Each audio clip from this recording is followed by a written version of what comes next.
Roch, the Orioles get the win yesterday. They shut out Milwaukee 2-0. The bullpen covers 5 scoreless innings. Dillon Tate gets 2 outs, but something seemed to bit off, at least with his velocity yesterday. It did. I mean, he inherited a runner. He gave up a hit, stranded both of them, gets credited with the hold, which I guess is a stat that still exists. You never hear people talk about it.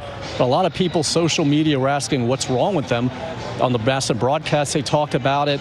The velocity, that sinker normally 95, 96 was 90, 91. Was there something physically wrong with him, even though he was getting outs, or was that long fly ball to center and a line drive? But I asked Brandon Hyde about it pregame, and he said it was more of a mechanical issue, not health thing.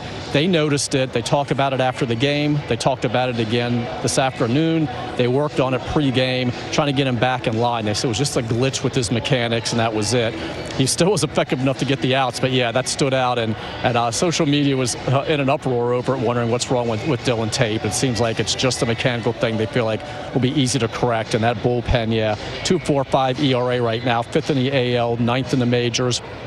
4 of those 5 earned runs they've given up were Sunday at Tropicana Field. So a lot of new names in there, but they have been really, really good so far, and Dillon's a very important part of it. Yeah, Dillon was throwing so hard in the springtime, so it is alarming. Now, Spenser Watkins gets his contract selected yesterday. He gets the call today to start what is the 5th game of the season. Is he the Orioles' #5 starter right now, Roch? I mean, tonight he is. I mean, really, it feels like an audition. I had a sense, even before we broke camp, that he was going to be the guy for the spot, and certainly when we left Tampa. But it's wide open, and the Orioles are just looking for somebody to step up, and they kind of lined up for him right now. Could have been Keegan Aiken, but they like him out of the bullpen. Alexander Wells, he's here. He could back up tonight if it isn't Aiken. They like Mike Baumann in the bullpen.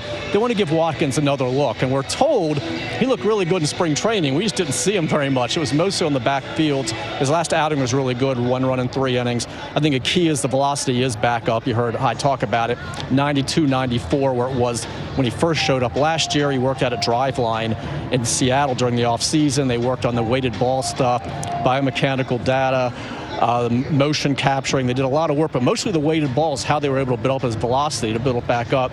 So he's throwing really well. So they'll take a look at him. If he pitches well tonight, he's probably the guy again at next turn. If he doesn't, again, it's open. Kyle Bradish, by the way, starting tonight for Norfolk, but we don't know how long he's staying down there, but he is knocking on the door. But Hyde just wants somebody to seize this. Maybe it is Watkins. Very interesting about Bradish tonight in AAA. Now, offensively, the Orioles so far, Roch, have not put up a ton of runs. Anyone you see about to break out offensively? It might seem weird to pick a guy who's a 30-30 guy, the first in franchise history last year, team MVP, but what about Cedric Mullins? Because he really has gotten off to that slow start.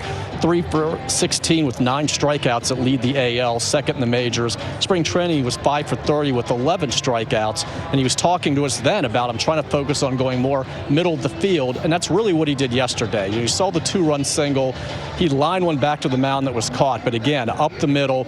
And Hyde even mentioned a foul ball to the third base side that impressed him. That got him to think that maybe Cedric was kind of getting that swing back again. He was a little too quick before in Tampa, and it seems like he's kind of looked like his old self again. Now he needs to get the results, but it really is all about kind of staying in the middle of the field. And the fact that we saw that happen twice yesterday was a good sign. So I'm going to go out on a limb and say Cedric Mullins is the team MVP, is ready to break out. Yeah, the Orioles, including Cedric, hit into some bad luck yesterday. Roch, we appreciate it so much. Thank you. All right, thank you.